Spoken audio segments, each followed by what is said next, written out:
Hello guys. आप में से बहुत से लोग मेरे को कमेंट कर रहे थे कि सर मेरी जो वेबसाइट है उसकी ट्रैफिक, उसकी अर्निंग, सब चीज़ें डाउन हो गई हैं। और इसका रीज़न था गूगल का जो कोर अपडेट आया था जुलाई वाला, वो क्योंकि उसके बाद जब वो कोर अपडेट आया था उसके बाद बहुत से वेबसाइट की रैंकिंग डाउन हुई है।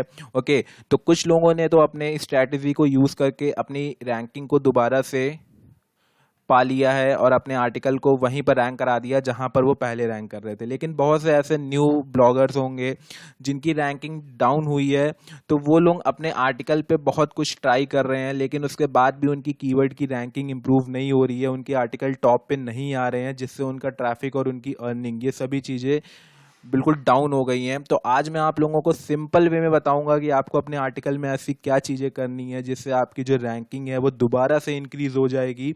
और इसमें ना आपको कोई बैकलिंक बनानी है, ना ही कोई एसईओ का काम करना है। कुछ चीज़ें हैं जो आपको अपने आर्टिकल पे करना है, और ये जो चीज़ें हैं ये एक तरीके से अपडेट होगी, मतलब आपके आर्टिकल की अपडेट होगी, जिसके बाद आपके कीवर्ड की रैंकिंग ऑटोमेटिकली कुछ डेज के बाद इंक्रीज हो जाएगी। ओके, तो चलिए जानते हैं कि कौन कौन सी चीज़ें हमें अपने ब्लॉग पे करना है, ठीक है, जिससे हमारी रैंकिंग दोबारा से पहले जैसी हो जाए जैसे गूगल कोर अपडेट आने के पहले थी। ओके, लेकिन उससे पहले जितने भी लोग न्यू हो, जो वीडियो को पहली बार देख रहे हो, उनसे मैं रिक्वेस्ट करूंगा कि आप लोग चैनल को सब्सक्राइब कर दो, बेल आइकन को प्रेस कर दो।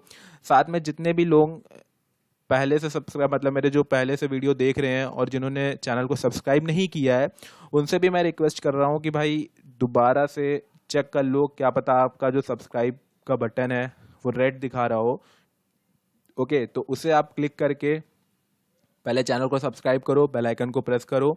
ओके, तो चलिए जानते हैं कि क्या क्या चीज़ें आपको अपने ब्लॉग पे करना है जिससे आपकी रैंकिंग दोबारा से इंक्रीज होगी। ओके, तो जनरली सबसे पहले हमें क्या करना है, हमें अपने वेबसाइट की रैंकिंग को चेक कर लेना है कि हमारे आर्टिकल की जो भी रैंकिंग है डाउन हुई है, ठीक है, जिस कीवर्ड की, वो कौन कौन से कीवर्ड्स हैं जिनकी रैंकिंग डाउन हुई है। तो ये पता लगाने के लिए एक टूल आता है एचरेफ, मार्केट में ये पेड अवेलेबल है, और एसईओ टूल अड्डा पे ये आपको 299 रुपीज़ में मिल जाएगा। अगर आपके पास इतना बजट है कि आप इस टूल को बाय कर सकते हैं तो आप इससे पहले बाय कर लो, क्योंकि एक ये जो कंडीशन इस समय आपके ब्लॉग की हुई है उसे इम्प्रूव कराने में ये एसईओ टूल काफ़ी ज़्यादा हेल्प करेगा। ओके, तो आपका अगर बजट है 300 रुपये में आप इस टूल को खरीद सकते हो, तो आप तुरंत खरीद लो। ओके, तो देखो सबसे पहले हमें क्या करना है, अपने ब्लॉग को चेक करना है कि कौन कौन से आर्टिकल की रैंकिंग डाउन हुई है। ओके, डाउन तो मान लो सबकी होगी, लेकिन हम लोग एसईओ टूल से ये कंफर्म पता कर लेते हैं कि कौन से आर्टिकल की कितनी रैंकिंग डाउन हुई है, कौन कौन से कीवर्ड्स की रैंकिंग डाउन हुई है, क्योंकि यहाँ पर हमें अपने आर्टिकल के सभी कीवर्ड्स शो हो जाते हैं, ठीक है, जिनसे हमें ट्रैफिक आ रहा है, या फिर जिन पे हम रैंक हैं, या फिर जिन पे हमारी कीवर्ड्स की जो रैंकिंग है वो डाउन हुई है। ओके, तो यहाँ पर आप देख सकते हो मेरे ये दो कीवर्ड्स की रैंकिंग डाउन हो गई है, लेकिन ये अपडेट होके अब बिल्कुल उसी जगह पर आ चुकी है, लेकिन ये अभी शो नहीं कर रहा है, ठीक है, ये अपडेट होने के बाद शो कर जाएगा। तो इसके मतलब ये जो टूल है, इस टूल की हेल्प से आपको जनरली क्या करना है, सबसे पहले पता लगा लेना है कि कौन कौन से कीवर्ड्स की रैंकिंग आपकी डाउन हुई है। ओके, उसके बाद आपको क्या करना है, अपने आर्टिकल पे आपको कुछ चीज़ें करनी है, जो चीज़ें एक तरीके से अपडेट होगी, और ये चीज़ें करने के बाद आप अपने आर्टिकल की रैंकिंग को दोबारा से पा सकते हो।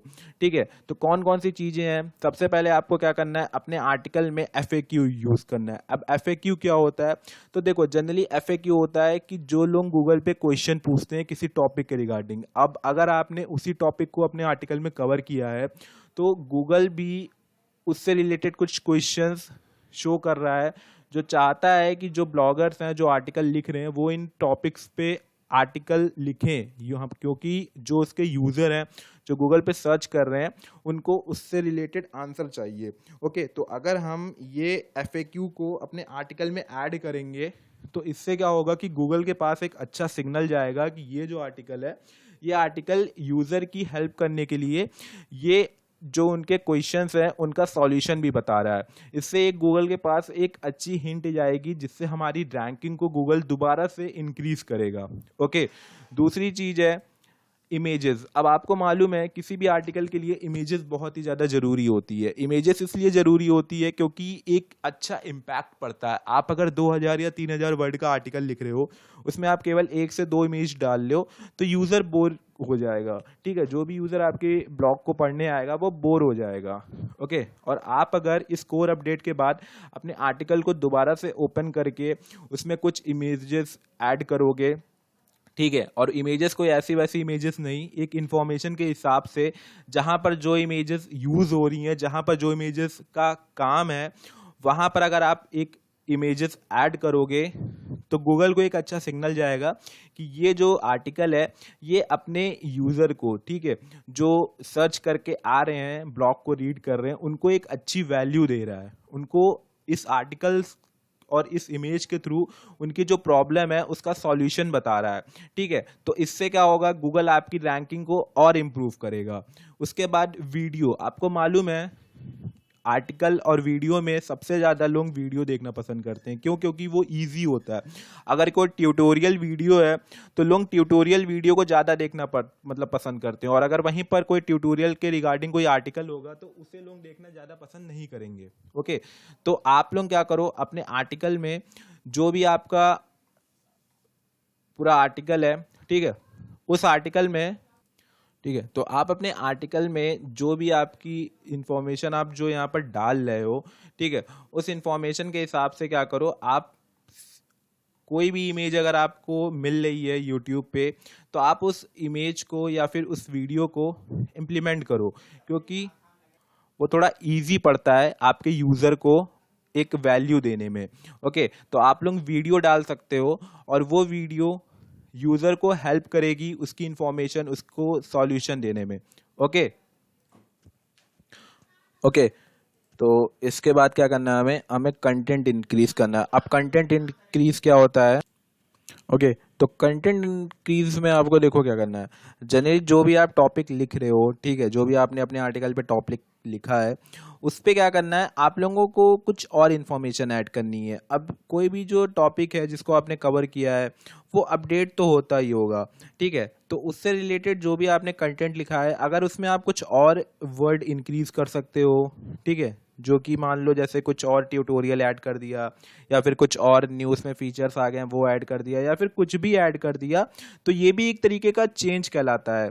ठीक है, जो कि गूगल को एक अच्छा हिंट देता है कि ये जो यूज़र है जिसने ये आर्टिकल लिखा है ये अपने आर्टिकल को अपडेट कर रहा है, मतलब ये अपने यूजर्स को, ठीक है, जो कि ब्लॉग उसका रीड कर रहे हैं उनको एक अच्छी वैल्यू प्रोवाइड करना चाह रहा है। तो गूगल ऐसे ब्लॉग्स को बहुत जल्दी रैंकिंग देता है।